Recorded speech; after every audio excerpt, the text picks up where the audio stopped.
I also became familiar with your Hang on a work when you second. had your Just starting. conversation. You have to look at it. There you go. Now it's starting.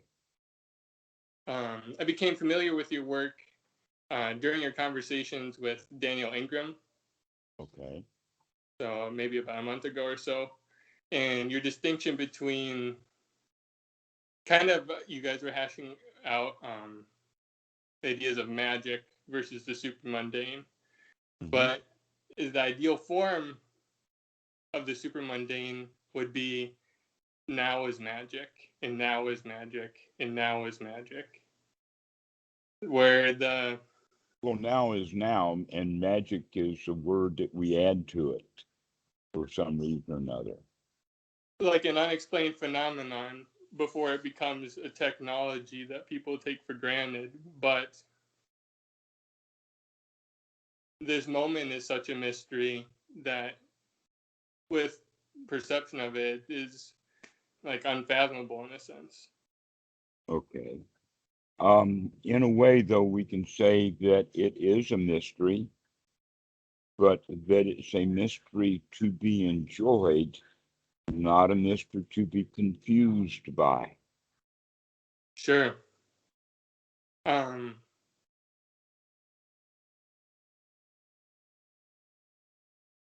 I guess I just to be enjoyed is also just be yeah, and almost like rapturous in a sense, and that's where I feel like you get the supra like. Sometimes I think of it like an octave. I grew up in a musical family, so I'm just using that as in sort of a metaphorical sense. Is that it still operates like a normal reality, and it's like it's closer than you can describe it being, in a sense. If you were to describe it to someone who doesn't really know, it's like it's too close to see. Human language is fairly good at naming objects. It is less good, but somewhat reliable in naming actions. Hmm. But it is completely inadequate in describing feelings. We don't have a language for feelings. Yes. I mean, we've got the basic ones like fear, anger, disgust, um, grief, despair, and on the other hand, we have the others: safety, security, confidence, satisfaction. But those few words, about 10 of them altogether, five on each hand, is not nearly enough to describe the full range of human emotions.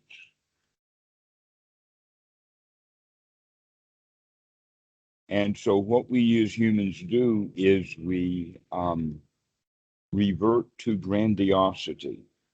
Hmm. If we feel this, in order for someone to fully understand that we really feel all of this, we tell them we feel this much. Sure. Hmm. And that works with, or it appears to work with the transmission of feelings. Hmm. That just like we transmit information, we transmit feelings. This is the Pali word for it is mudita.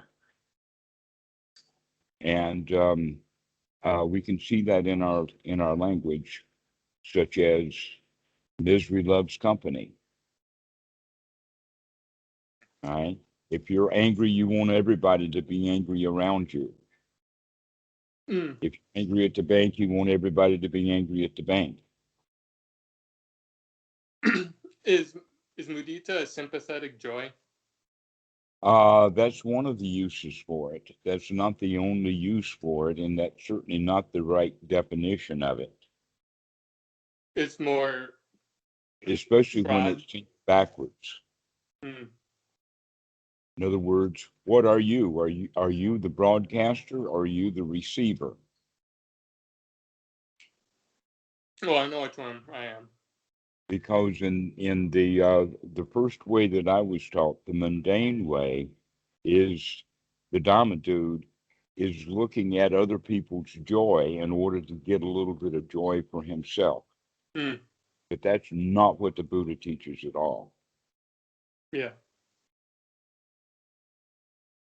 He teaches that you got to go get it. You got to go make it. You got to go change your mind. You got to throw out unwholesome thoughts and put wholesome thoughts in the mind. And when one does that, then you have the joy that you now can spread to others if you've got it. Sure.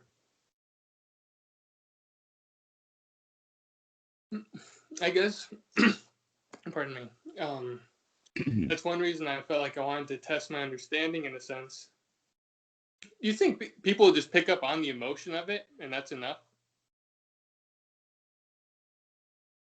When you say people, we need to understand that there are many different kinds of people depending upon the criteria, and that everyone is in one state of mind or another, so that they're not always in the same mind state or using the same functions all the time. So making generalities about people can be dangerous. Sure. We can talk about people with wrong views and people with right views and people with supramundane views. Or we can talk about it in the sense that some people don't think for themselves. They just remember what they were told to do and go about doing that. Sure. And other people don't even bother to think that much and just go by ever how they feel. Sure. And everyone does both of those things sometimes. And then occasionally, some people think straight. They think logically. They put things together. They investigate. They check it out for themselves. But most people don't do that most of the time. Yeah. Another way I think about it sometimes is like supreme gratitude in a sense. It's like and like you almost just travel in an emotion, and you've tested out a lot of emotions in your life. So you've decided which ones you want are worth maintaining and traveling in a sense. Well, you have that choice, don't you? But most people don't even know they have the choice. And most people are not interested in it because they've already got all they need. They've got the way they feel and they've got all the rules they've been told. And that's all you need to be a Republican. Thinking for oneself is not only optional, it's downright dangerous. I was in a talk I was listening to earlier do you know Ajahn Sona on YouTube by chance? I know a little of him, not much. I was listening to one of his He's talks. younger, and so I haven't met him. You guys would have a great chat sometime. Maybe you guys should do a collaboration video of some sort. Anyway, yeah, I'll leave he was for you to talking about the emergence of individual thinking out of tribal thinking around the time Buddha came around. I wouldn't use the word cyborg. Oh, sorry, I didn't say cyborg. It might have. Pardon? If you heard cyborg, you must have misheard me. Oh. Nothing about cyborgs. Oh, sorry. No. Sorry, that was just a bit of a tangent. But yeah. Okay. So anyway, you had talked about Ajahn Soma. Yeah, Sona. You mentioned his name. Yeah, he's from the Thai forest tradition, I think. I feel like there's been quite an overlap in your view of things, but Well, I don't know anything about him. Now I know Thai forest tradition, but Thailand is a big country and they've got lots of forest. yeah, I believe it. That actually, just as kind of a side point, people in the West think that the word Thai forest tradition means a specific small group of people, maybe around one teacher. But in Thailand, the Thai forest tradition is about half the Watts. The other half are city Watts. Mm. They have the town Watt tradition. And so when you hear the Thai Watt tradition, you can just take the word uh, forest and the word tradition out of it and just leave Thai. Okay. Um, yeah. Here's a question for you. When you first heard the super mundane, did you, for a short period of time, hear it everywhere? It was like undeniable, or feel it everywhere in a sense. It's like every story you intake, you recognize it as the same thing. You're thinking of it in the sense that it was an event Okay. rather than a long, drawn out process.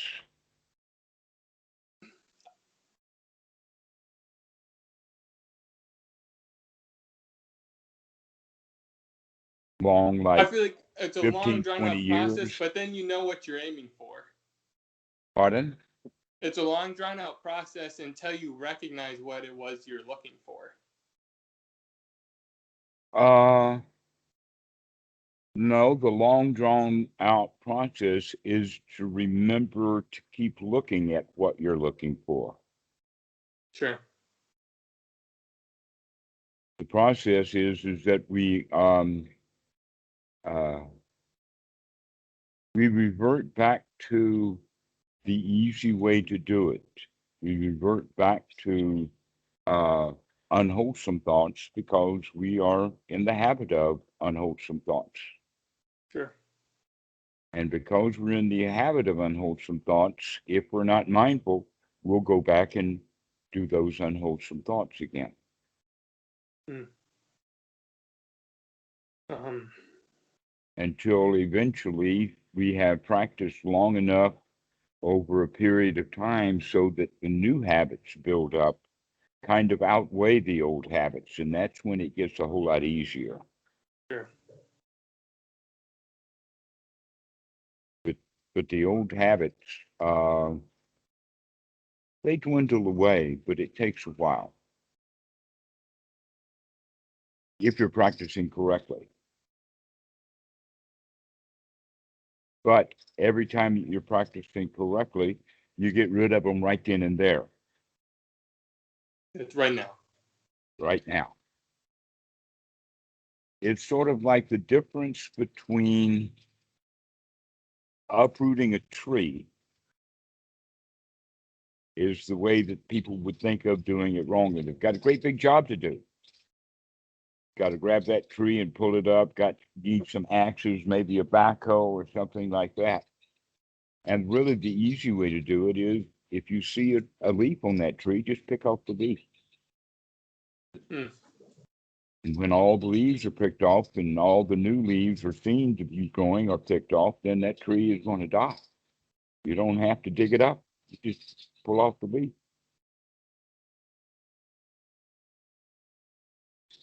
Another example of that would be imagine that you, let us say, on a sidewalk or out on the road where you have concrete pavement, and there's a weed growing up in the cracks. Now, getting rid of that weed completely is going to take a lot of work. Going to take backhoes. You're going to have to form new cement and all of that to guarantee that weed is gone. But there's an easy way to handle it. And that is to whack it off at the surface of the road and forget about it. And if that weed throws up another shoot sometime in the future, you whack that off too. Sure. And then if that weed shows up another, we whack that off. Well, pretty soon the roots don't have any energy, that if it can't put those leaves out, then it won't gather up any energy and the weed will die. And you never had to pull it up by the root. Two strategies. Pardon? Two strategies are available. Right. And the strategy of the Western Buddhist, the strategy of Western Buddhism is try to pull up the tree. And the Asian strategy, the correct system, the way that the Buddha teaches, is if this is an unwholesome leaf, pick it off. Sure.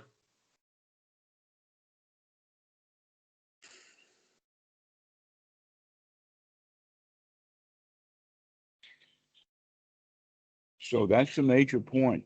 That's a major difference is with the supramundane is that we deal with what needs to be dealt with right here, right now, without making a lot of plans for the future. Someday my enlightenment will come. Right. What we need to do is get ourselves into a state of satisfaction right now, so that right now I can say, hey man, whatever enlightenment is, I don't need it. I've got enough right now. I'm good. I'm good. Yeah, like fill my cup and let it overflow. Mhm. Well, I just have some familiarity with, I also grew up in a church, so seeing some similarities or similes that are used throughout time can be interesting. Mm-hmm.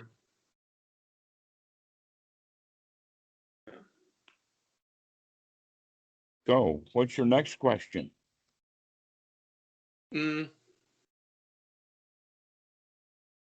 What'd you have for breakfast?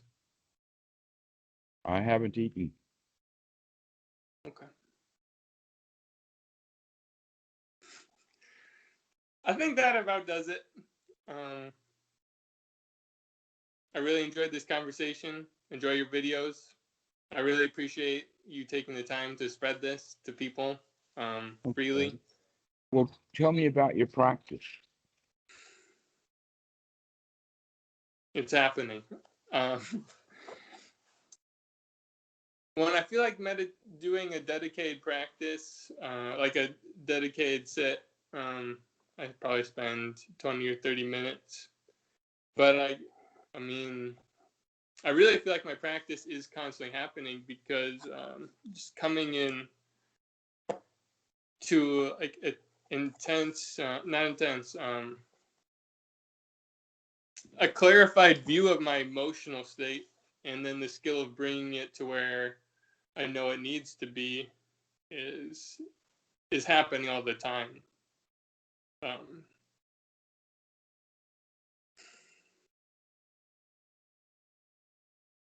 So I guess it's kind of just a balance of trying to find good teachers online and applying those things. I got a tattoo once, and it was just a shift. I used to think I was introduced to meditating like early into college, and thought it was more of like I need to be here at this certain time sort of thing, like sit down and like practice.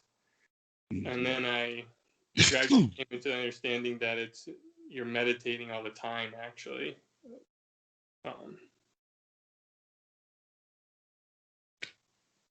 So I don't know. Well, let's talk about a few things then. First off, what Western people interested in Buddhism talk about when they talk about the word meditation is fairly similar to the kind of things that people would do when they're thinking about meditation, either in or out of a Buddhist experience. That meditation is kind of meditation. And because of that, we kind of have to let all of those people who know what the word meditation means kind of have that word. We'll Sure. use something else. I would go so far as to say even that with Buddhism, that because Buddhism, the word Buddhism, has so much baggage with it, and people have so much understanding of what the word means, and that the Dharma dudes that I know of don't fit that at all. And so we'll have to let them have the word Buddhist also. So Yeah. Buddhist and meditation is not what we do here. No Yeah. form. Okay. Right. And so everything about meditation that people know about meditation needs to be re-examined in the light of what the Buddha's actual teachings were. An example of that is most people, when they think of meditation, they think of a meditation hall with a particular kind of floor, maybe a particular atmosphere with lots of icons and maybe some candles and incense and cushions on the floor arranged in a certain way with a whole lot of people in there. Okay. And this is a meditation class or a meditation retreat or a meditation hall or something like that. And that's certainly not anything like what the Buddha talked about. But that didn't exist in his time. What he said instead was go to the forest, to the foot of a tree, or to an empty hut. In all cases, what we're talking about is for the individual to go into seclusion. And the Buddha was very big on the word seclusion, and the word is translated out of the Pali into the word seclusion uh, commonly. A lot of information about it. And yet, when people in the West practice meditation, they go and they join and gather together in something and don't go into seclusion. They're going into exactly the opposite. And yet the instructions are pretend like you're in seclusion. Hmm. Okay. And so pretending like one is in seclusion has what meditation has become because it's kind of done in silence.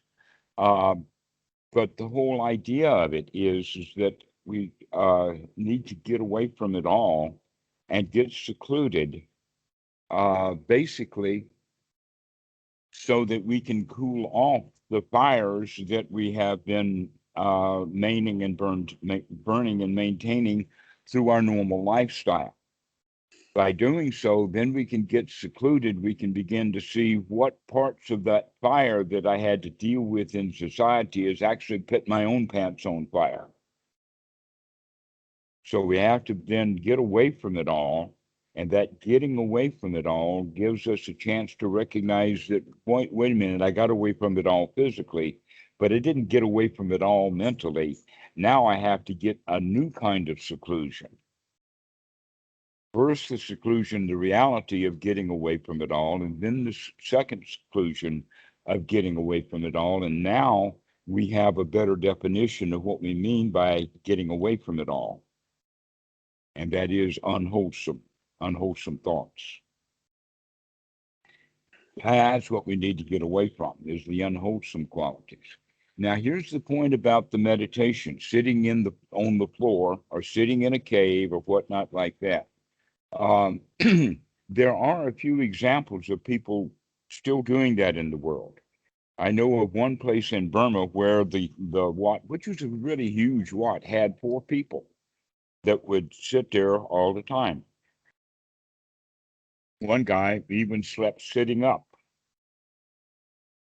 Now, when I tell these kinds of stories, and we hear stories like Bodhidharma sitting in a cave for 9 years, and all of these kinds of stories, then I'll ask the student, is that the kind of life do you want to live? Do you want to go sit down on the floor in a meditation hall and stay there for the next 9 years or the next 90 years? Or do you want to have a life? I'm sure you meet a lot of people who say they want one but only do the other. Well, I'm not really sure what they were doing. They were just sitting there, so I didn't have a conversation with them. Sure. But the idea, correct me if I'm wrong, is that, they're not actually in that cave, you know. Would they be considered in a deep jhana? Like I said, I don't know. Yeah. And if they were, so what? Well, for them, it means everything. No. Here's the problem with the jhanas that the Buddha found out about it, and he warns them a lot. This is, if there's anything, this is the major teaching of the Buddha. It happened with him before he became enlightened. It happened with Sariputta, and it happens with most Westerners who love the word jhana. They think that jhana itself is a value Okay. rather than seeing jhana as a vehicle or a tool to apply for something else. And that something else is often always missed. That in fact, if that jhana dude who was sitting on the floor actually got out of that jhana what he could get out of that jhana if he knew what he was doing, he wouldn't be sitting on the floor anymore. He would have gotten what he came there for. The fact is, he's still sitting on the floor because he hasn't gotten what he went in there for yet. Okay. So a middle way between being in the everyday life and being in that extreme austerities. Right. We're looking for a middle path between the extreme, and you can call that austerities. The people who talk about jhana, will say that's not an austerity, but it certainly is an extreme. Yeah. Okay. And you know that the Buddha started off talking about the Eightfold Noble Path by introducing it with the middle path. First, the middle path, and then the description of the Four Noble Truths and the Eightfold Noble Path. In this concept of the middle path, the question that Westerners have to figure out for themselves is what are the two extremes that the Buddha is talking about? What are those two extremes? Do you know what Uh, they are?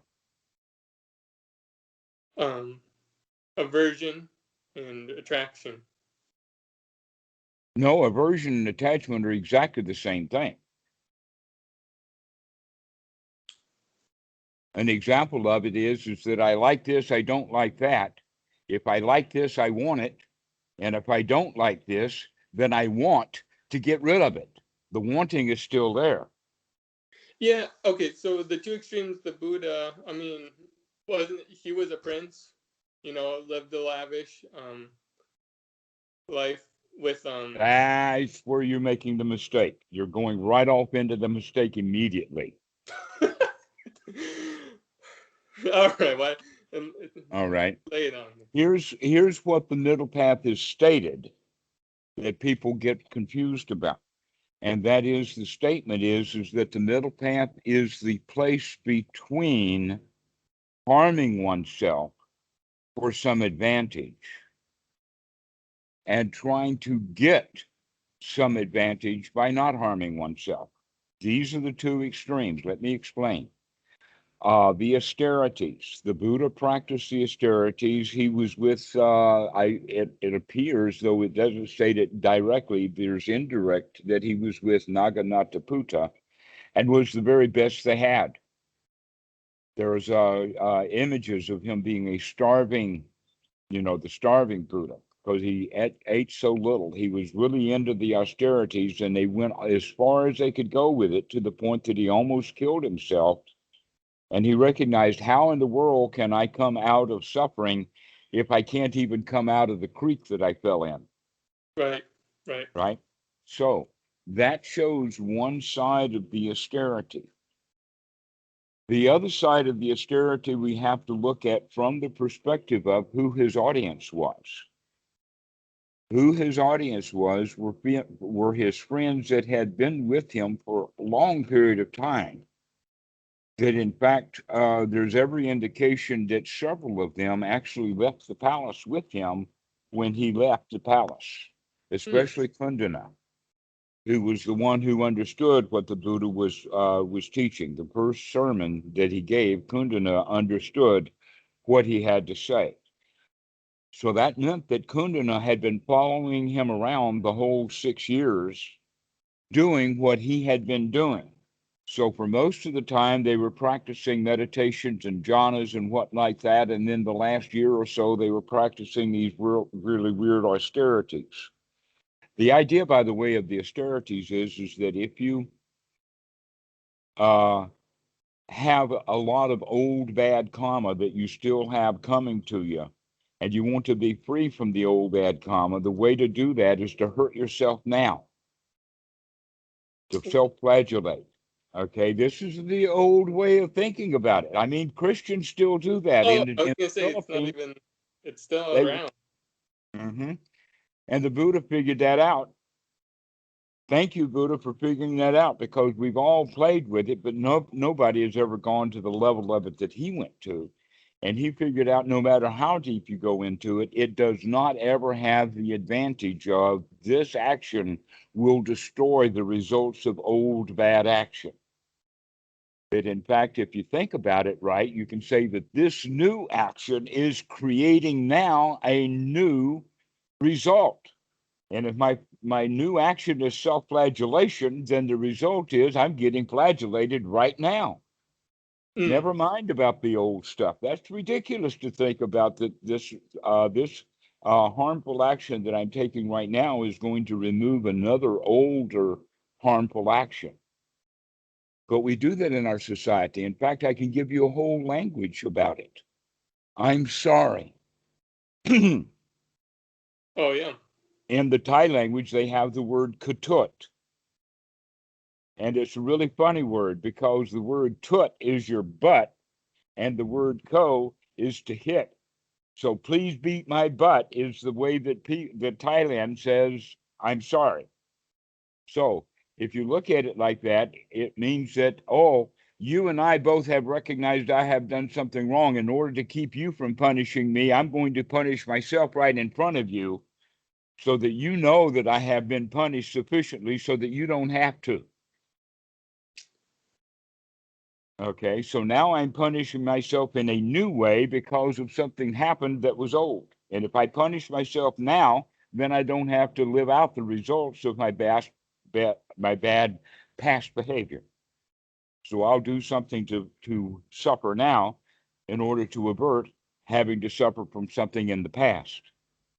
Were This they is too? the mentality, and you can see that it's stupid. Um.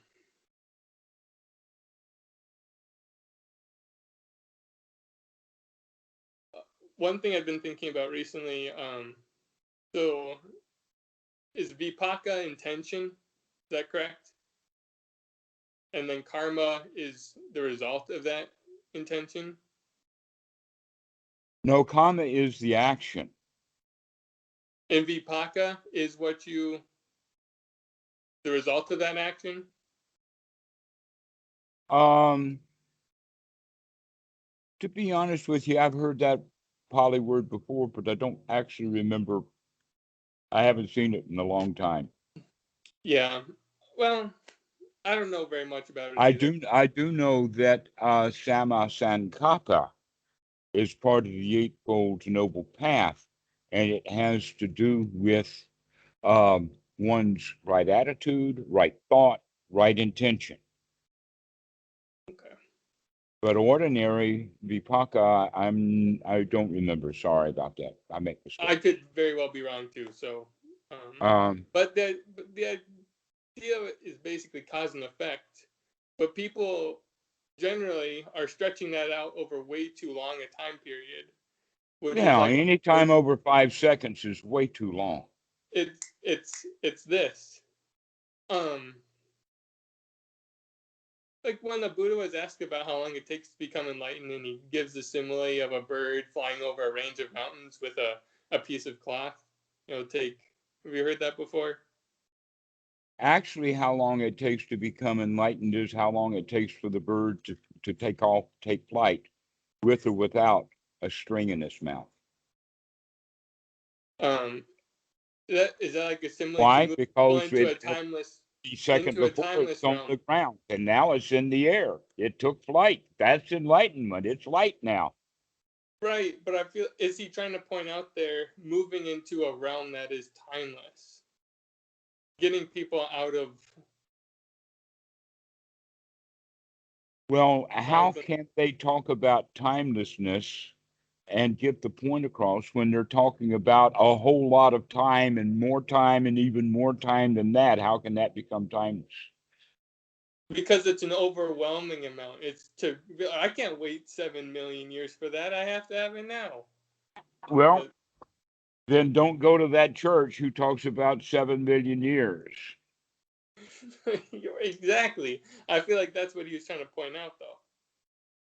Well, this is the ordinary mind with Buddhism is making up stuff like that. And there has been, you see, in fact, even the Buddha was ordinary until he figured it out. And that everyone who came to him, including his first 5 students, were ordinary when they came to the Buddha. Everyone who comes to the Buddha comes in an ordinary state with a lot of magical thinking. And some people get fall in love with the Buddha so much that they put the Buddha's name on their magical thinking and they write books. Sure. Okay. That's why there's so much magical thinking in Buddhism, is because of all the magical thinking that people who came to Buddhism thinking that they were going to find some magic there, they left their magic instead. Hmm. And this is something that we're about to get into in talking about what is the middle path. Because most of the Westerners think that because they're using the word sensual pleasure, that they mean by that that the Buddhists talk about the distinction between self-flagellation and the brothel is the middle path. Okay. Okay. But these guys who were with the Buddha during those 6 years when he was practicing all of these things were not in the brothel, but they were doing the self-flagellation. So why would he come and talk to them about, hey guys, you got to stay out of the brothel, when they haven't been to a brothel in years? So he must have meant something else, right? Okay. So now I ask you a question to take us in the direction then. What is the jhana dude doing sitting on the floor in the cave? If he is not pursuing, what is he pursuing? Why is he sitting there?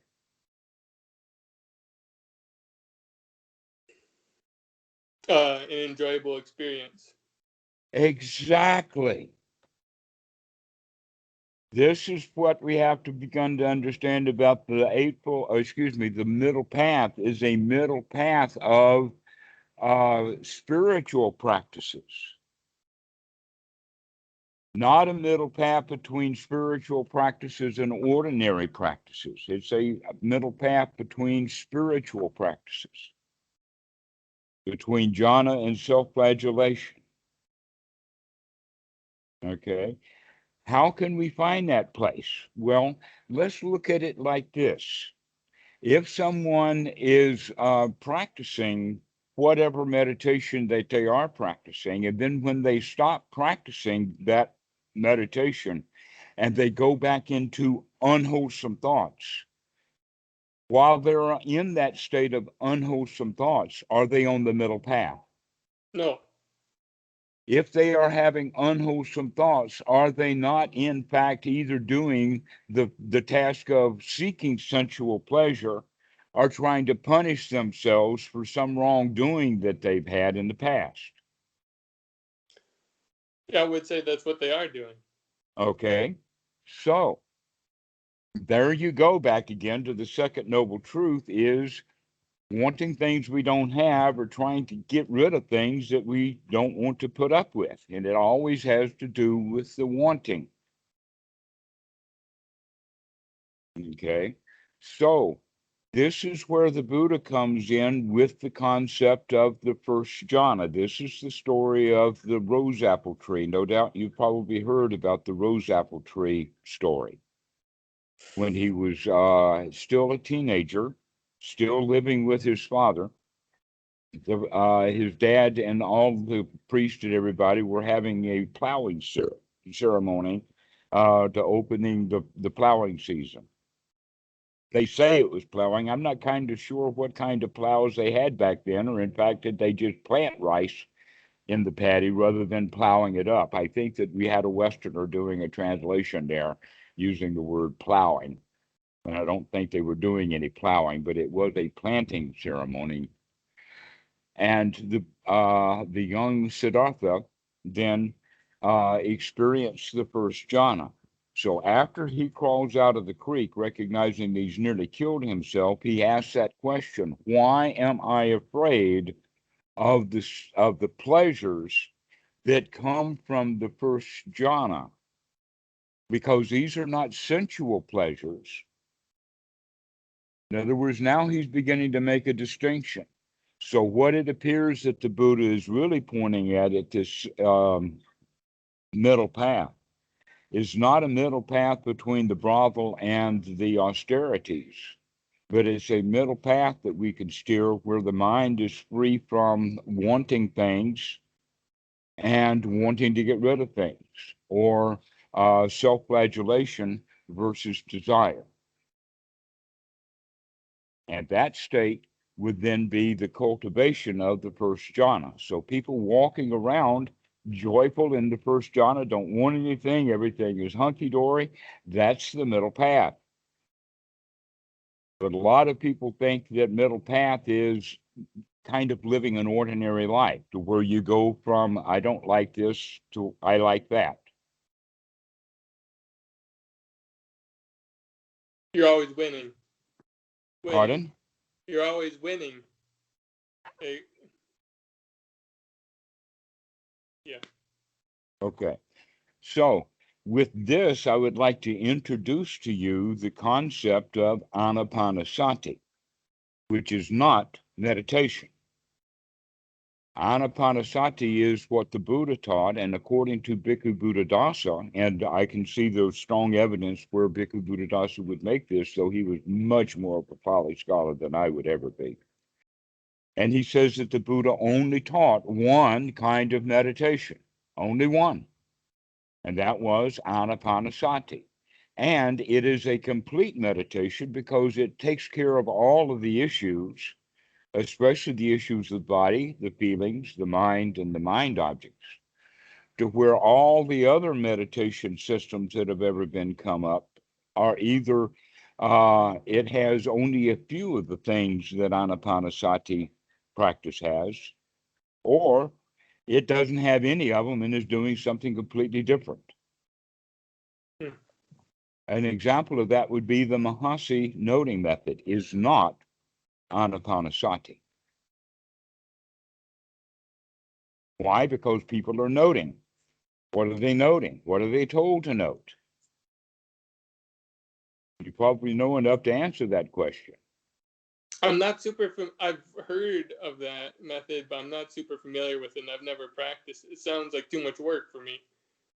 Well, what they are noting, well, actually, anapanasati is double the amount of work that Mahasi.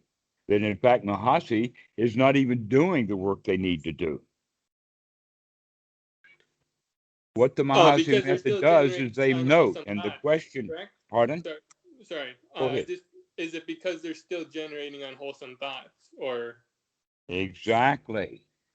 Precisely so. You got it. I give you a gold star for that one. Hey, You thank you. got it. Exactly correct. What they are noting, then what they are instructed to note is whatever comes up. Right? And if garbage comes up, note it well and keep around. Pretty soon you'll be completely surrounded by garbage. Because that's what you're noting. But one's right effort would be, once you note that this is unwholesome, once you make the discrimination, now you have to take the effort to throw that thought out of the mind. A metaphor that came to me kind of early on was like a mind garden. I use that word a lot with students. That in fact, guarding is a word that is it's got good references. Gardening and gardening, like you Well, get rid of the weeds. guarding would mean then to pull up weeds. Mm, And gardening would also mean not only pulling up weeds, but planting wholesome things. yes. Okay. And what people do instead is they even know what, because they're doing neither one of those gardening tools. All they're doing is, I guess, making an inventory. And Mm. because they're not pulling any weeds, and because they're not planting any wholesome products, all they get is a garden of weeds.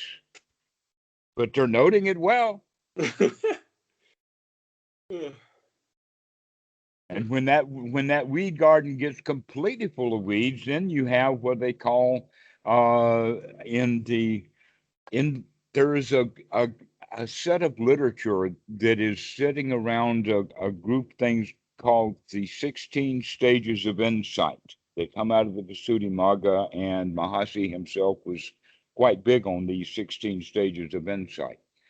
And steps 6, 7, 8, 9, and 10 have to do with fear, misery, disgust, despair, a great desire and longing to get out of that, followed then by a redoubling of the effort.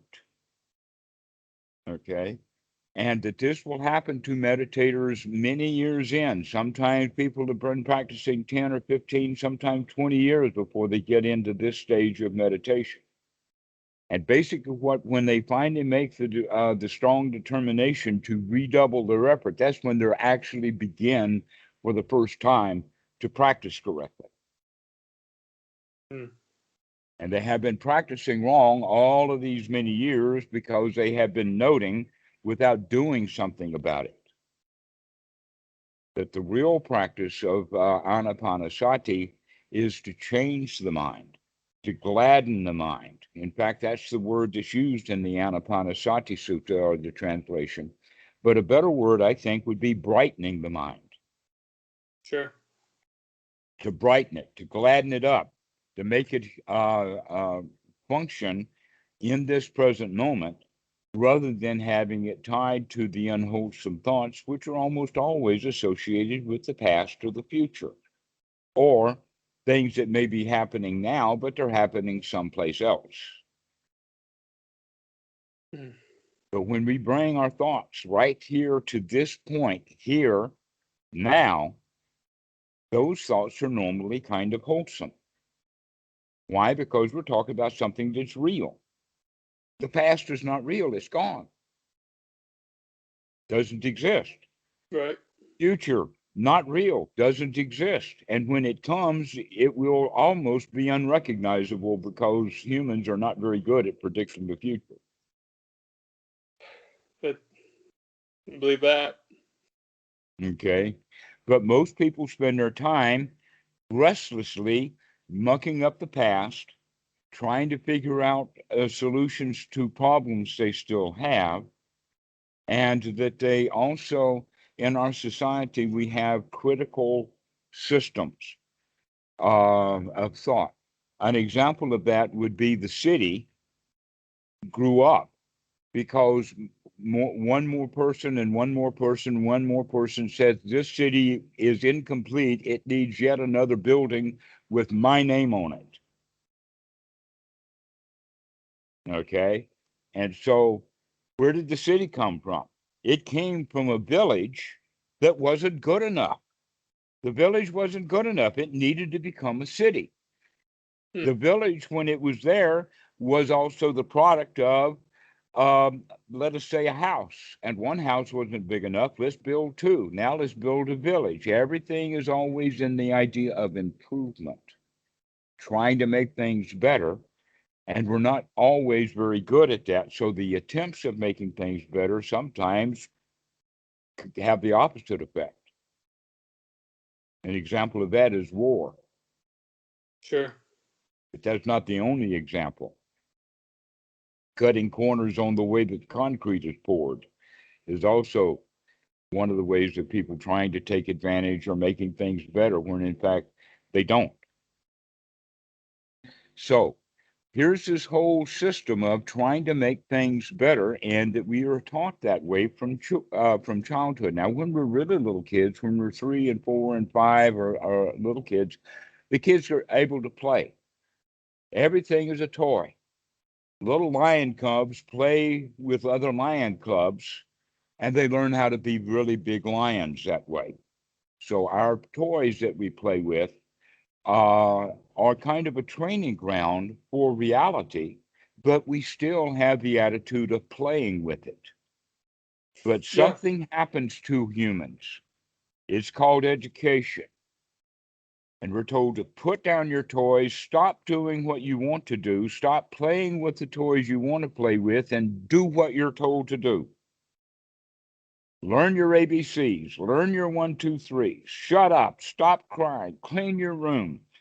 And so we get into this thinking mode as a child that we will call now critical thinking. The same very kind of thinking that built a city is what children are trained to do. I've got a little poem for you, Dhammarato. Huh? I've got a poem for you. A poem. Yes. It's an original. It okay. Mhm. It's better than you think. It's better than you think. Okay. How about it's not what you think?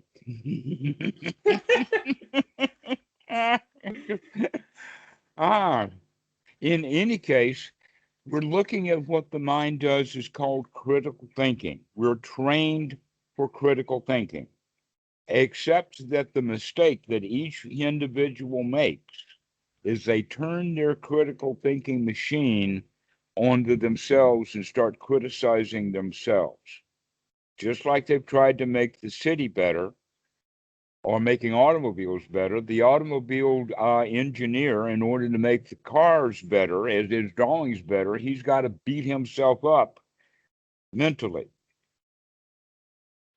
All right, so this is the critical thinking that we're talking about. That's quite natural, but within the context of the teachings of the Buddha, critical thinking is unwholesome. It's Basically, you too far in one direction. it's actually going just facing in that direction. You don't have to even take the first step. It's just facing in that direction. Here's what we mean by that. Critical thinking means that we're deciding what is right, what is wrong, what is good, what is bad. It's a judgmental mind, Yeah. and we become judgmental. This is, in fact, the entire story of Adam and Eve. If you take away all of the story parts of it, and look at the moral of it, the actual issue is not about talking steaks, not about apples, not about the girl did it to the boy, none of that kind of crap. Really, what's going on is that Adam and Eve ate of the fruit of the knowledge of good and evil. Now, what do we mean by eating of the fruit? It means they had to put up with the results. That if you eat something, you're going to have to put up with the fact that you ate it. If it was a bad apple, then you got to deal with the fact you've eaten a bad apple. All right. So, in that regard, any action that you do will have a reaction to it. And in this case, the actions that they took was judging things good or bad. The knowledge of good and evil means that I'm here in paradise, and paradise is paradise. It's a wonderful paradise, except for this tree here's got a yellow leaf on it. This is not paradise, folks. This is a yellow leaf on a tree in paradise. We've got it. And you see where that goes. And the next thing you know, there's no trees left in my paradise because I cut them all down because I was judgmental about yellow leaves. Another thing that I think is interesting about that story, and I'm not a biblical scholar by any means, but it always struck me as interesting that God left an angel with a flaming sword to guard the Garden of Eden. And not that I get like super into symbols or whatever, but I think it's interesting how those things start to permeate culture. Anyway, a flaming sword, and I feel like the sword is oftentimes a simile for the cutting mind or the dividing mind. Not sure about that. I don't even know about the angel with the sword that's guarding paradise. Uh, we certainly don't have anybody in Thai people carrying swords around here in this paradise. I thought I it was guess more of the a metaphor. Um, Mhm. Well, here's what we're looking at then is the whole idea of the judging mind destroys paradise. Well, guess what? You can have a paradise between your ears, but we don't because we go around criticizing it. hmm. We're critical. Do this, do that, and we make up a set of rules. In fact, we don't even make up the set of rules. We are given that set of rules wholesale, day after day after day, by the adults in our lives when we're kids. And so we pick up all of the rules, we pick up all of the ways that things should be done, and then we go around living our lives according to that set of rules, making ourselves miserable because a lot of the rules are contradictory. I see what you were saying about even facing in that direction. I had said earlier it was too far in one direction, but you had said um, Hmm. even facing that direction. Um, and that's is that what the Buddha is talking about in being non-polarized completely ignoring if it was this way or this way. It's you're removed from that situation completely. Hmm. Hmm. So, what we mean then by that is by the polarization are actually ways of looking at things critically. The polarizations is this is good, this is bad, and that comes from that judgmental mind that throws Adam and Eve and every one of us out of our own paradise. We're critical, and that critical mind destroys everything. I mean, it really, if you think about it, look what critical mind did to the island of Manhattan. Look what the critical mind did to the island of Hong Kong. Look what the critical mind did to the island of Singapore. Look at us right now. It's saying we're different. It's crazy. Hmm. And so that judgmental mind, some people will think it's an improvement, but the question is that even with all the technology that humans have now, why do we still feel bad? I mean, we still feel bad the way that we did when we didn't even know how to plant rice. It's almost here. It's coming. It's just around the bend. We're Hmm. almost gonna make it. Except that what happened is that the humans, in order to build our technology, became more and more and more critical, Hmm. which means, in by and large, the humans themselves have become more and more and more unhappy in this marvelous technological paradise that they've made for themselves, and they're still unhappy. Hmm.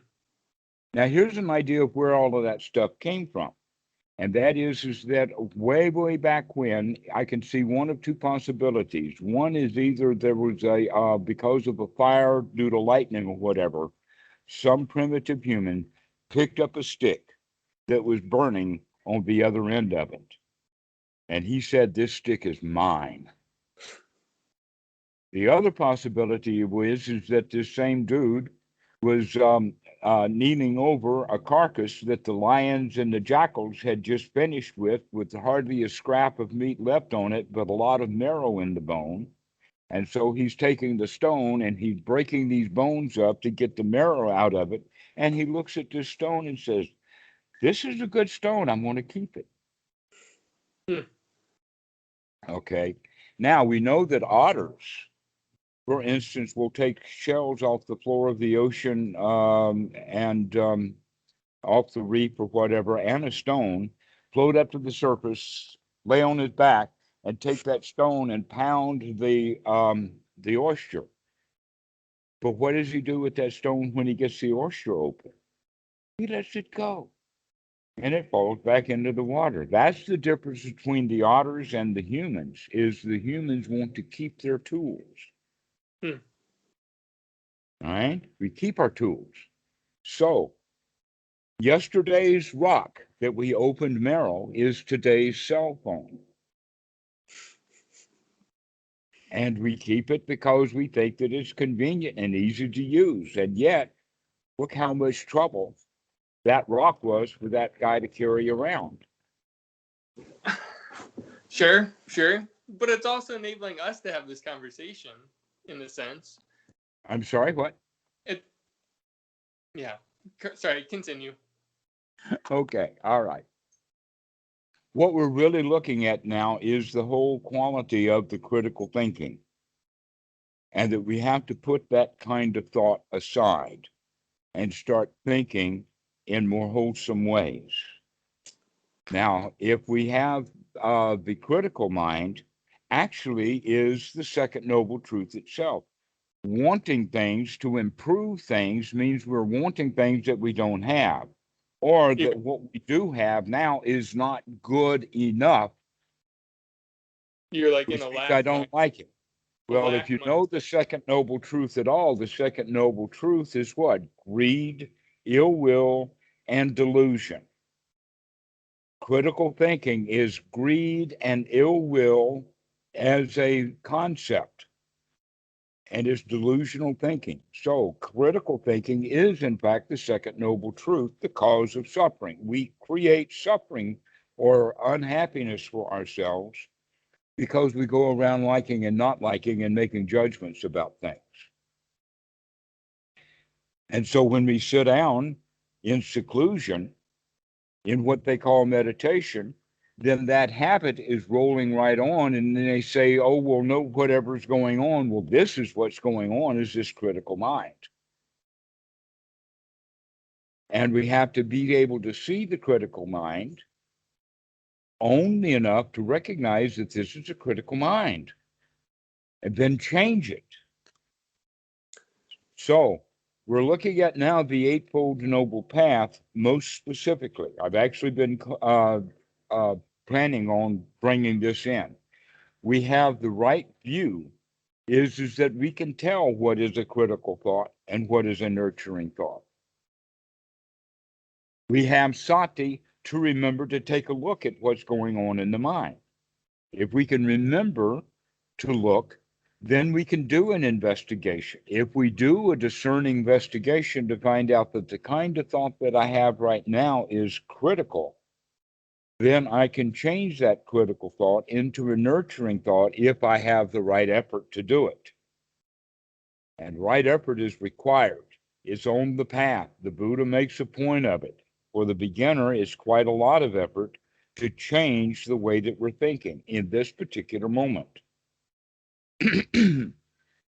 And so the way that we do it to make it easier is to recognize that we're being hard on ourselves, we're being critical when we could be easy instead. This is the whole idea about nurturing. You see, when a mother gives birth to a new baby, that tender infant is nurtured. It's fed, it's diapered, it's cleaned, it's bathed, and everything is hunky dory. And even when that child does his first poopy, mom is pleased. It takes a couple of days. It's often a really, really big one. It's only a little bit yellow. I know all about baby turds. All right. And moms are really proud of them. It shows that the child is operating correctly. But later, when that kid is 16 years old, if he presents a great big turd on the floor, on the carpet in the front room, guess what? He is not going to get nurtured for that new egg he laid. Things have changed now, right? We have decided we're no longer going to treat that child in a nurturing way. We're going to treat that child in a critical way. And guess what? The child does two things. One is he makes the change also from nurturing himself into criticizing himself. And number two, he doesn't like making that change.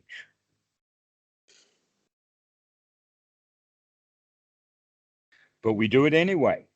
We do it because it's required of our culture. Now that you're practicing Anapanasati, it's time to start looking at all of that stuff and recognizing that you do not have to, in fact, be critical of yourself right here, right now. That in fact, you can be nurturing to yourself instead, right here, right now. That's what we're starting to go with, okay, is to nurture ourselves, to give ourselves happy thoughts, to give ourselves wholesome thoughts, to give ourselves a mind that's gladdened, that we're gladdening them up, is brightening the mind by saying things like, wow, I'm glad I don't have to think about those critical thoughts anymore. Or everything's going to be all right. Everything's fine. Everything is easy. No place to go, nothing to do. These are wholesome, nurturing thoughts. But we don't give ourselves those kind of thoughts. We have work to do. We have emails to write. We have uh, people to please, jobs to do.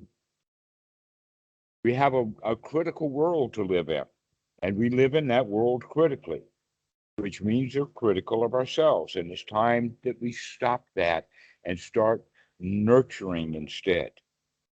To allow yourself, in fact, that all of the work that you have been doing with all of this critical stuff, you never really were correctly uh, paid back for it.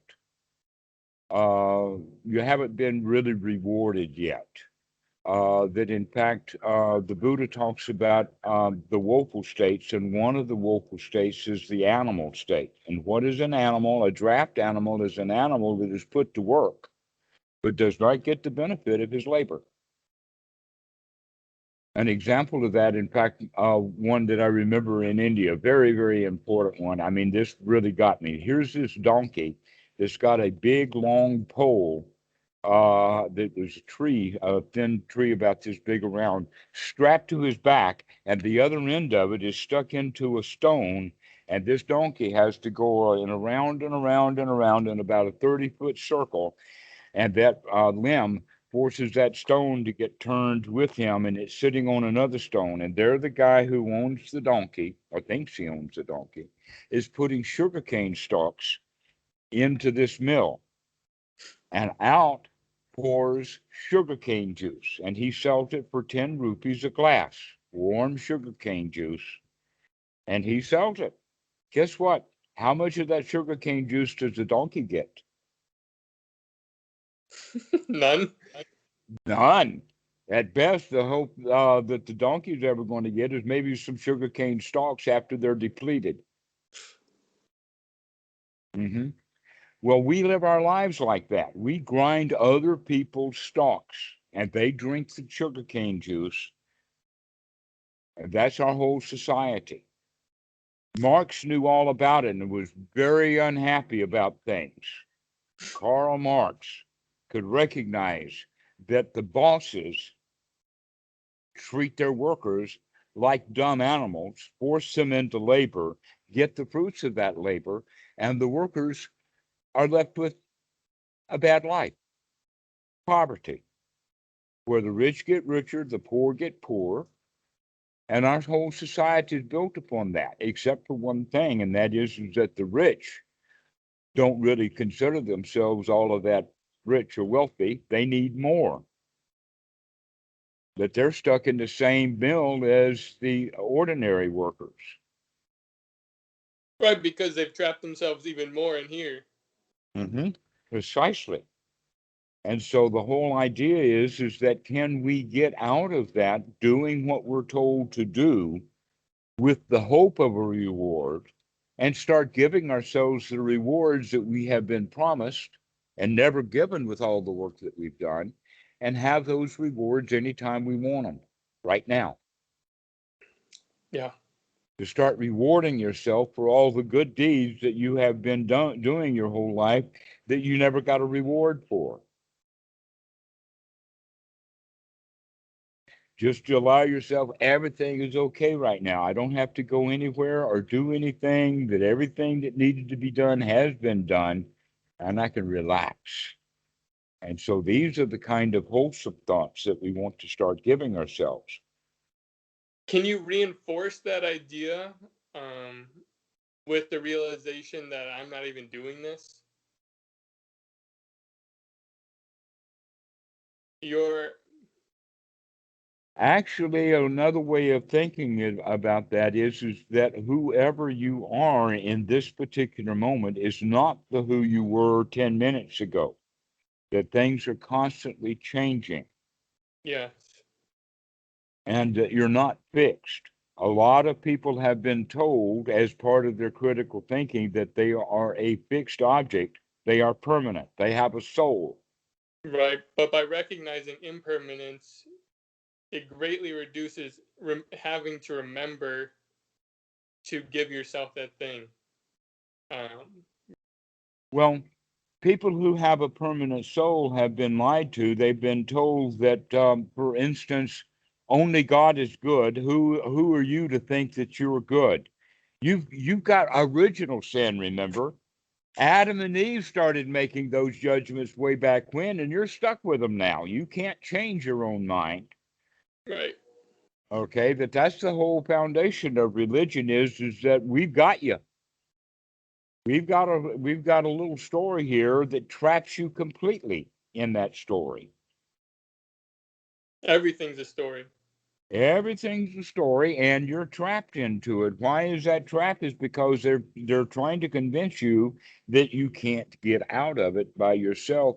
You need their God's help, and they will get their God to help you if you pay them, or something close to that, something even more sophisticated than that. But that's basically how it goes. Right. Is that your sin's original, and you can't get out of it.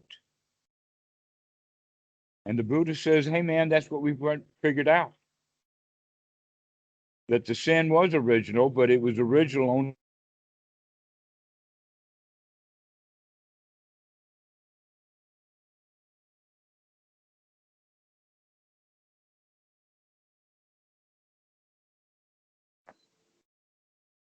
Hello.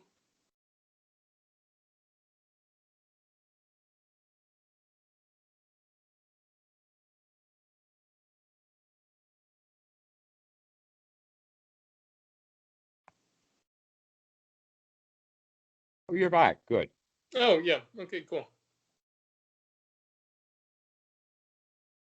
So in the practice of anapanasati, the important thing is to look at the kind of thoughts that we're having and make a determination or the kind of an evaluation to see, is this thought wholesome or not? And the easy way to say is this thought about the past? Is it a thought about things that need to be done in the future? Is it thought about problems that need to be solved? Is it thoughts about other people that are not here? Those are the kind of thoughts that we're going to say, um, because our discrimination is not really good. Basically, right view, right sati, right effort, and right attitude are skills to be developed. And the way that we develop right view is by continuing to make that evaluation, to keep doing it, to keep looking at. And so in the beginning, we make sure that we know what is the right thought is a right thought or a wholesome thought. And then later, as the student gets some practice in, he begins to figure out for himself what is wholesome and what is not wholesome. Knowing that as time goes by, more and more thoughts that used to be thought as of wholesome now become unwholesome, and fewer thoughts are left as actually wholesome. And so we can begin to put that into the context by recognizing that any thoughts about the past, any thoughts about the future, any thoughts about someplace else, not here, would then be considered unwholesome thoughts. But thoughts about the Dhamma, thoughts about practicing the Dhamma and applying the Dhamma right here, right now, is very wholesome. So, in fact, when we are investigating to investigate, this is investigation. I'm investigating investigation. I'm investigating right view. I'm investigating sati. How's my sati? How's my right effort? These are the things that are really worth investigating, but we wind up investigating the unwholesome only to see that it's unwholesome so that we can throw those things out and come back to the present moment, gladdening the mind, making it joyful, making it cheerful, saying, well, I don't have to do that anymore. No place to go and nothing to do, and everything is easy peasy. Um, And start cashing in on some of the rewards that you have been not able to cash in on before yeah, because the job wasn't done yet. Well, now the job is done. Think of it as the job has been finished. absolutely. I feel like maybe when some people might hear you say sati consists of these components, they might be confused and think it's a mental thing that's taking place. But over time, does it develop into a a close or subtle awareness of your emotional state, and that it is, you know, what needs to be done almost automatically in terms of healing this emotional state that you use all your effort to maintain? Well, a better way of talking about it is this, that with the breathing, if you can learn to control the breathing, by doing so, you also learn to control the mind. And by learning to control the mind and learning to control the breathing, now we have the skills we need to learn to control the feelings. That's the way that we do. We first start off with controlling the breath by taking long, deep in breaths. A lot of meditation practices think that, oh, you have to just watch the breath. Well, if you just watch the breath, then that means you've got no skin in the game. You're not doing anything, and the mind is just likely to just wander right away.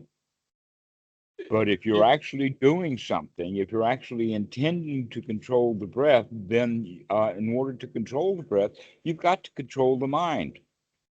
The mind is controlling the breath. By controlling the breath, you're controlling the mind. The next point on that is that your whole life, every one of us, our whole lives, we've been talking ourselves into feeling bad. That's not good enough. This is not good enough. Do what you're told to do, blah, blah, blah. You know, the whole 9 yards. We've been talking ourselves into feeling bad our whole lives. Now is the time to talk yourself into feeling good. This is where sukha and piti come from. They come from the fact that you can gladden the mind. You can change the mind. If you're practicing noting or choiceless awareness, then you do not have the mind that's pure enough to experience wholesome thoughts in order to give yourself wholesome feelings. And so choiceless awareness means that I'm not making any choices about how bad I feel. Because you haven't investigated closely enough that it feels better to have, it's better to have wholesome thoughts. Exactly. You And haven't they sharpened it never enough. got that. Okay. No teacher had ever told them that they have a choice about what kind of thoughts they're going to have. And so many meditators, if they do figure it out, takes them 20, 30 years to figure it out because they weren't told the first time. It's almost like, oh, if you're going to learn to ride the bicycle, the very first thing that you have to do is put the wheels on. You're not going to get anywhere on your bicycle if you don't put the wheels on it. And so that's what we're missing. We're missing some of the detailed key points of the practice that need to be given right from the very beginning to actually what is right effort, what is right sati, what is mindfulness. Because the Buddha makes a big distinction between right view and right sati. And with right view and right sati, right effort, they run and circle around each other so that they improve each other. It's almost like a positive feedback loop. But in Western meditation, they talk about mindfulness this and mindfulness that and miss the point. Oh, yeah. I think concentration is really heavily emphasized, but on Yes. not much. Concentration on what? Concentration for concentration, because they like the critical mind. They want to keep going critical. That's what I think, at least. I don't know. Mm-hmm. Well, that's what I actually do think. Well, that's true. Let's talk about that just for a short time and we'll talk about it later. The word concentration, I do not know how that got put into the practice of anapanasati at all. That it really wasn't a part of the original meditation. I think that in fact the problem is a bad translation of the Pali word samadhi. The word samadhi actually means, and it is described in the suttas to mean, so that there's no doubt about it, is that it means gathering together the factors. Can I give you how I picture this for myself for concentration? Okay. Instead of, I think of it as like if you have a magnifying glass in sunlight, all you're doing is adjusting the magnifying glass so it hits the concentrated point. You're not the person supplying the sunlight. Okay.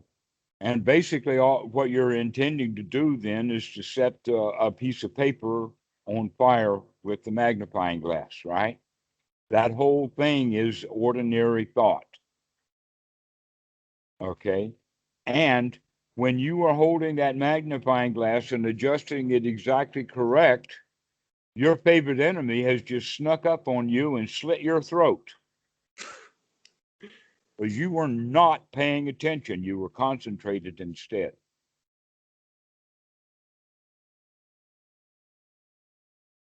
Here's an example of that. Frozen concentrated orange juice. They concentrate orange juice for transportation purposes. They take the water out of it because, I mean, water is water. But who drinks frozen concentrated orange juice? Who drinks it? You can drink it. You can't Well, drink it. It's not drinkable. It's concentrated. What we have to do is make it samadhi again. We have to make it whole again by putting the water back into it. In this example, concentration and samadhi are exactly opposites. okay. And people who think of meditation as concentration and going deep are not practicing anapanasati at all. They're going in the opposite direction of anapanasati. Anapanasati is to wake up, to be here now, to open your senses so that your favorite dark horse ninja cannot sneak up on you. You know he's coming. You're paying attention. You're awake. You're not concentrated. Clear example of that. The guy sitting at home because of COVID, working at home on his laptop, let us say writing code. And his dad comes into the room and says something, but the guy is concentrated and he doesn't pay any attention to his dad. Right? That's concentration. If this guy was samadhi, then as soon as the dad came into the room, he said, "Hi, Dad. I know you're here. I give you acknowledgement. I know you're here." And then I can come back and continue the code, or I can pay attention to Dad. I've got a free choice now to make. I am not stuck on my concentration. Sure. It's not it's not super deep. It's always scanning, not the It's effort of be here scanning, but now. you're It aware. literally is be here now, and concentration is to be lost in space. Hmm. And so we're not practicing concentration, we're practicing samadhi. Let me give you the example. You obviously know what an American teepee is. Okay. It's made similar to a yurt. In the sutras, they actually talk about a yurt. A Okay. yurt is the tent that has a center pole that has other poles around it, and a teepee is where all the poles reach together. All of those poles touch each other and are tied together at the top. That is the samadhi point, where all the poles touch each other. And then they have a stable structure, is because each pole is dependent upon all of the other poles because they're working together as a unit.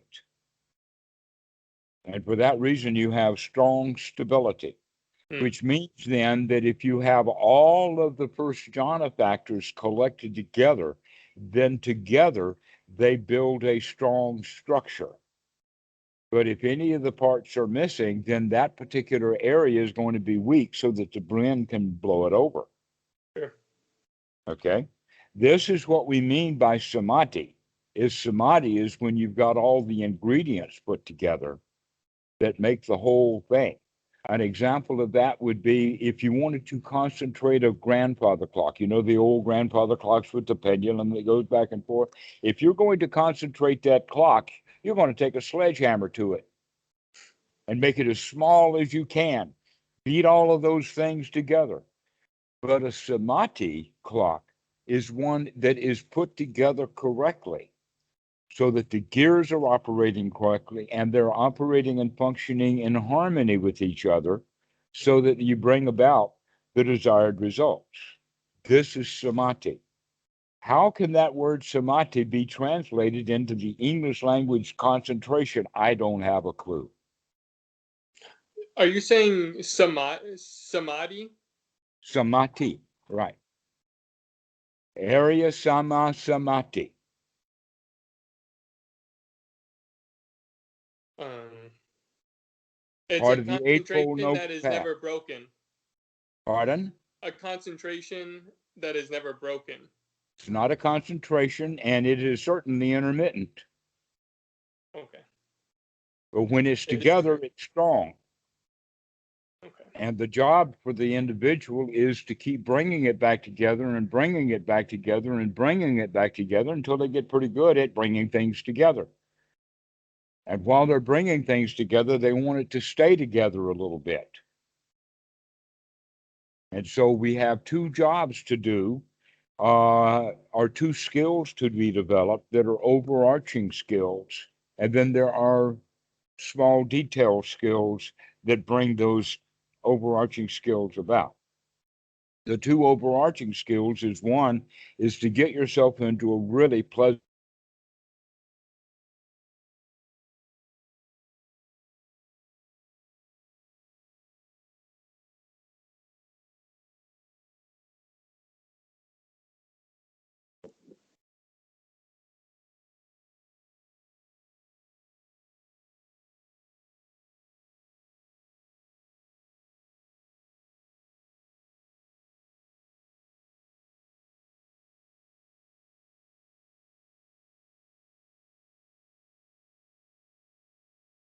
okay.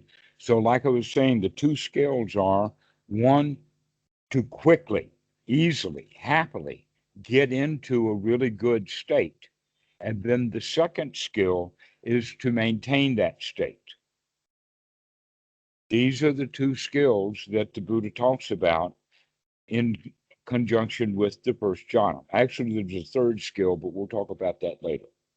So right now, the skills that we're looking at is to get yourself into a really good, happy state by practicing anapanasati with the waking up, checking out this thought, seeing is it wholesome or not, and if it's unwholesome, throw it out and replace it with wholesome thoughts. In the beginning, you will almost always see that it's an unwholesome thought that needs to be changed to a wholesome, but pretty soon you'll begin to have a sati wake up, investigate, and say, wow, things are really great. Everything's okay. Everything's hunky dory. Now, this is Everything's perfect, right? nothing is perfect. Why isn't everything Not perfect? because, well, what is perfection? You describe it yourself, don't you? Well, here's something interesting about perfection is that if something is perfection, and that means that it cannot be improved upon, which means that it cannot evolve. If it evolves at all, that's not an improvement, that's a deterioration. So, by the very nature of understanding in Nietzsche, we begin to understand nothing can be perfect because perfect is like static. An example of that is the difference between a photograph and a movie. Life is a movie. It's not a photograph. Perfection is a photograph. Once it's set, there it is. It doesn't change. So perfection is something that only gods and souls and things like that can deal with in a magical world. Hmm. Perfection does not exist in the real world because everything is subject to change. But understanding that, doesn't that just become the new definition? Well, let us say it this way, knowing that your definition now of a word is different than other people's definition, why don't you give them their word and let them Fair, have it? fair enough. Fair enough. That's their word. We can find a new word like, this is it. Much better. I mean, We don't have to deal with perfections. That this is good enough. This is it. That in fact, if you're seeking the perfect, you will always be unhappy. And if you're seeking the perfect, you're doing it with a critical mind. If you just accept that everything is already okay, it doesn't matter whether it's perfect or not. I like it. It's good enough. That's something that we can actually practice. hmm. Perfection is going to make you miserable. Good enough is good enough. Hmm.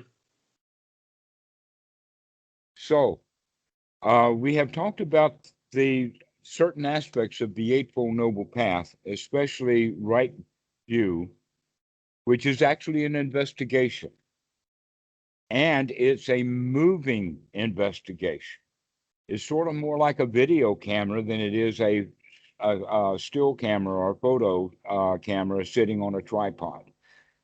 In other words, we got to move it around. We got to see everybody's points of view. You got to really look at things from many different viewpoints. This is one's right view, is a moving target, or actually, it's a moving, I guess, camera.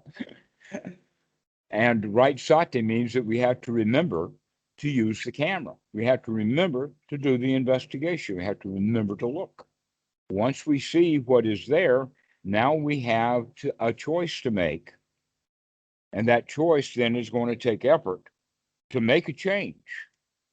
Once we keep doing that over and over and over and over again, we get pretty good at it. And as we get good at it over and over and over again, we begin to develop the attitude, I can do this. Look, I've done it that time, I did it this time, I got it here, I got it there, I can do this. And eventually, then we get to the point of saying it doesn't matter how messed up the mind is, it doesn't matter how much hindrance it is or how obstructed it gets.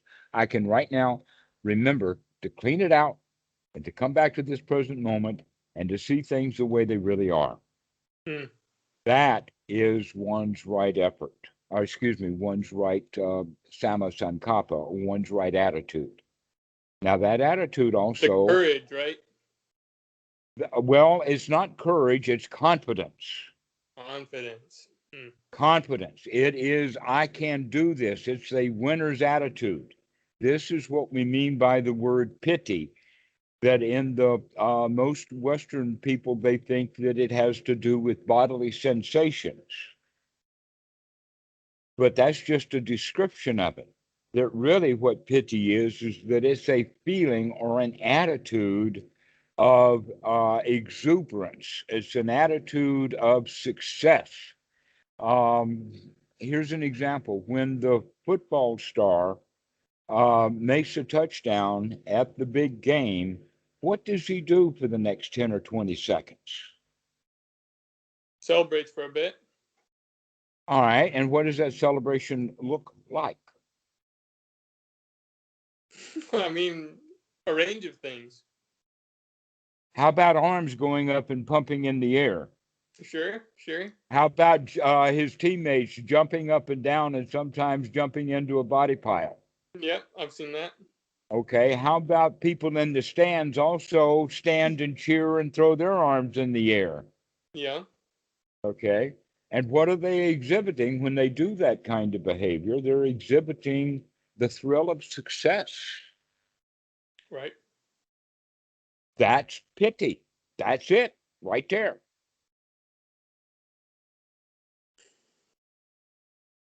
Except that in your case, you do not have to hire a big stadium, fill it with 100,000 people, buy a whole bunch of footballs and put jerseys on people and all of that kind of stuff. All you have to do is sit down and close your eyes, put yourself into a good state, and feel that way, free of charge. It and you learn. It's like refining your fuel almost in a sense. That took a lot of effort to put on a whole football game and to do all that stuff like you described and have a whole stadium just so you could enter that emotional state of extreme success. But the idea would be to practice to continually make whatever is required to feel like that until it's completely self-generated. And you can feel the way you want to, free of charge.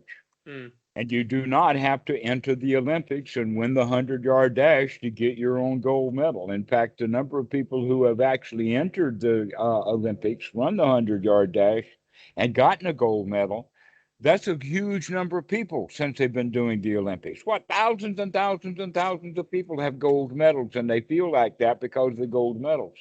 How many meditators feel that way? I'm not certain. I don't talk to too many. Not many of them, in fact, because they're not practicing correctly. Mm. Not many, which means those that meditators who do feel that way are very few. Which makes then that winning the gold medal in the Olympics quite ordinary. Thousands of people are doing that, but here we're doing something quite unique. Another example would be how would you feel or how would you think that someone would feel if they climbed Mount Everest? And you get up to the top. You look around and you're on top of the world. You have thoughts about being on top of the world. Guess what? The guy who was on Mount Everest, he better get up there in the morning so that he can use the afternoon to get down. And he's got a lot of work to do to get off that mountaintop. Mm. Okay. So it's real. And there's a lot of real work involved with it. But the way he feels when he's finally gotten to the top, because most people who try to climb Mount Everest, they die on the way. Very few make it to the top. Right. And here you are now with some help and some guidance. I'll be your personal Sherpa on this expedition, and you are going to climb the mountain of your own mind, which is quite unusual, unusual, unordinary. Most people do not do that. So you're joining in a very unique group of people who are able to conquer their own mind. So if that's the case, then you want to be able to give yourself the kind of exhilaration and the kind of joy that you would give yourself by climbing a real Mount Everest or winning a real gold medal in the Olympics. Give yourself that ability to feel because you're in a group that's even more unique than that. This is even more spectacular than that. This is absolutely the pinnacle of humanity. The very top that we could go to is to get your mind free, to get your mind free from the hindrances and to live a life that's happy and joyful. And this is the practice that we do. And these four things is right view, right sati, right effort, and right attitude, one and work and circle together around each other to bring about the sama samadhi, the area sama samadhi mind, the mind that is organized correctly, the way that the clock is correctly organized. When it's samadhi, it functions correctly. Most human beings are a crowd inside. They tell themselves to do something and then they say to themselves back again, I don't want to do it. You go brush your teeth. I don't want to brush my teeth. Okay, and so we are a crowd inside. We have all of these rules and all of these orders, and the rules and orders are often critical, and then we respond to the criticism adversely. And what we need is we need a moderator in there, an adult in the room, to turn this critical function of all of these rules and everything into nurturing so that we start to wisely nurture ourselves. This wise nurturing then is the wholesome thoughts that we have, so that we begin to have one wholesome thought after another wholesome thought after another wholesome thought, so that the wholesome thoughts become one by one as they occur, one after another, after another, after another. And you can begin to see them arise and pass away, and arise and pass away. Everything flitters away. And we can see that all from a particularly wholesome place. And it's quite enjoyable. Just enjoy the show. What a marvelous show that we're in. And yet, when we are kids, we are told that, hey, man, you're an actor here. Get up on the stage and read your script. And so all of humanity, like Shakespeare says, all the world's a stage and everyone is an actor. And guess what? Not only is everyone an actor, they've got a script they're reading. And very few of us recognize, hey, man, you can throw that script down, you can put it on the floor, and you can walk off that stage and sit down in the audience, which is basically kind of empty because everybody's up on stage, you see. And I can sit down in the audience and I can enjoy the show. Yeah. This is the practice of anapanasati. Meditation is standing on stage, reading your script that has the page of meditation on it.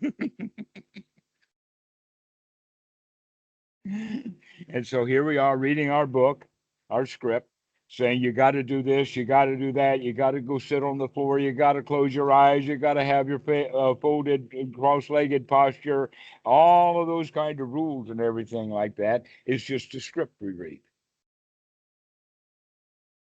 And our time now is to figure out that, hey, we don't have to read that script anymore. We can set it down and enjoy the show.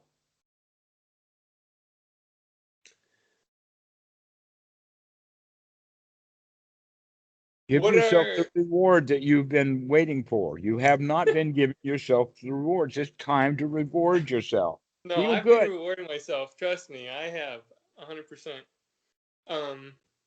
You ain't seen nothing yet. Fair enough. Fair enough. I guess seeing some of the fruits of this practice, yeah, I'm. Sometimes I just have to fight the urge Fight to an feel that urge. sad heart of of wanting to show other people, or at least encourage direction in this way. Well,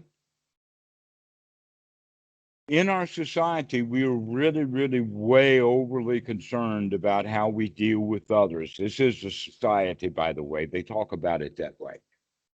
We And live the in. practice of anapanasati is literally getting your own mind straightened out And the way to do that, number one, is to get away from it all. And then number two, to get away from all of the stuff that you brought with you when you got away from it all. Okay. Now that we've gotten the mind away from it all and we've gotten the mind cured of its spiritual disease of criticism, now when we come back into the world, we don't have to deal with the world the way that we've been dealing with it. Now we can deal with the world with the same joy that we were able to manufacture while we were in seclusion. And so we deal with the world in joy. This is when we say that we're in the world, but not of the world. No, not anymore. But we have to get out of the world in order to get away from the world, to get free from the world. And then now that we're free, we can come back and deal with the world from a sense of freedom. Not the way that we approached it the first time. When we approached it the first time, we were little kids and we jumped right in. Because everybody else did, and we were too ignorant to recognize, hey man, I do not have to join that society. Now that you've gotten your mind cleaned out and you know what is what, you can recognize that's dangerous. I don't think I'm going to jump into that. Not going to join somebody's pity party because they're having a pity party and want me to join in. Just because misery loves company doesn't mean that I've got to be misery's company.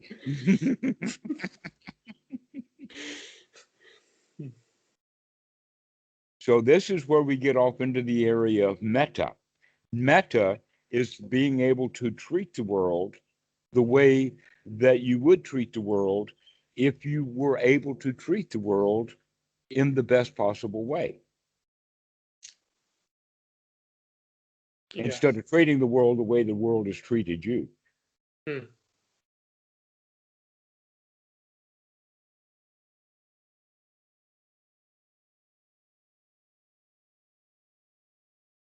So we have to get the mind straightened out first. We have to get all the unwholesome stuff out. And when we get the mind to have one wholesome thought after another, now we truly are on the middle path. Because we're not allowing the mind to go back into the hindrances of flogging or wanting some sensual desire. That we're okay. The mind is free from suffering. But everything's okay.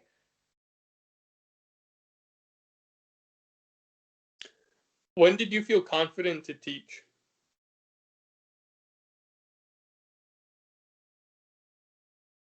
That was a process. It was a surprise when Ajahn Po and Bhikkhu Buddhadasa set me up. Bhikkhu Buddhadasa, the first talk that I ever gave was supposed to be a translation. And he says, we're now going to talk about the Four Noble Truths, and he gives the first paragraph, and I tell him what he said in the first paragraph, and I look back to him, and he says, you take it from here. All right. That was in 1984. Wow. And what we're doing here on the internet, that was something that Ajahn Po had requested. Yeah. Because he couldn't get me to go to Chicago, and he couldn't get me to go to Phuket, and he couldn't get me to go here, there, and yonder. And so he says, okay, well, let's do it on the internet then. Hey, I'd say it's working well.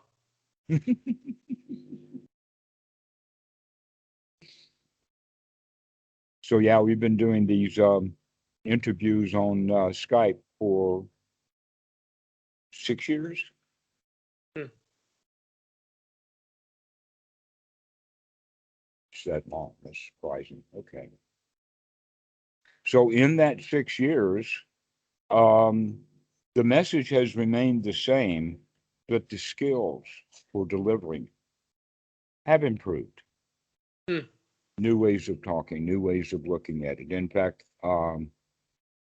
gladdening the mind was there all along, but now looking at it in the sense of wholesome and unwholesome thoughts, and looking at it in the sense of critical versus nurturing thinking, are things that I've added along the way.